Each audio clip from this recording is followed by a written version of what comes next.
জনাব মোহাম্মদ আব্দুল বারী সর্দার, রাজশাহী ৪। ধন্যবাদ। বিসমিল্লাহির রহমানির রহিম। মাননীয় স্পিকার, আপনাকে ধন্যবাদ। আমার নির্বাচনী এলাকা ৫৫ রাজশাহী ৪ বাগমারা, ১৬টা ইউনিয়ন এবং ২টা পৌরসভা নিয়ে আমার নির্বাচনী এলাকা গঠিত। এখানে ৪ লক্ষাধিক লোকের বসবাস।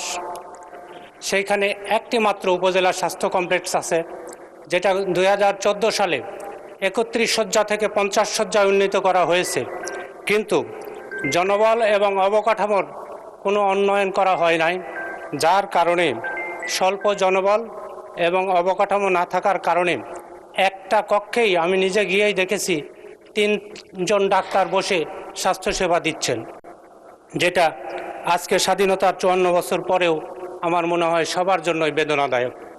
আর আমার উপজেলা স্বাস্থ্য কমপ্লেক্সে একটি অ্যাম্বুলেন্স আছে, কিন্তু পরিতাপের বিষয় সেখানে কোনো ড্রাইভার নেই, যার কারণে কোনো খারাপ রোগী, মুমূর্ষ রোগী জেলা সদরে নেওয়া, মানে আমার উপজেলা থেকে জেলা সদরের দূরত্ব ৫০ কিলোমিটার, সেখানে যেতে যেতে অনেক কষ্ট পায় এবং অনেক সময় দেখা যায় জেলা সদরে হসপিটালে পৌঁছার আগেই রোগী মারা যায়। তাই জরুরি ভিত্তিতে মাননীয় মন্ত্রী মহোদয়ের দৃষ্টি আকর্ষণ করছি যে একজন ড্রাইভার নিয়োগ দেওয়া অত্যন্ত জরুরি এবং মানুষ সেদিকে তাকিয়ে আছে।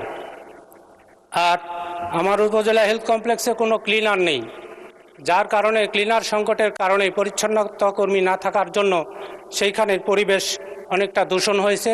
জরুরি ভিত্তিতে ক্লিনার নিয়োগের জন্য মাননীয় মন্ত্রী মহোদয়ের দৃষ্টি আকর্ষণ করছি। আপনাকে ধন্যবাদ মাননীয় স্পিকার।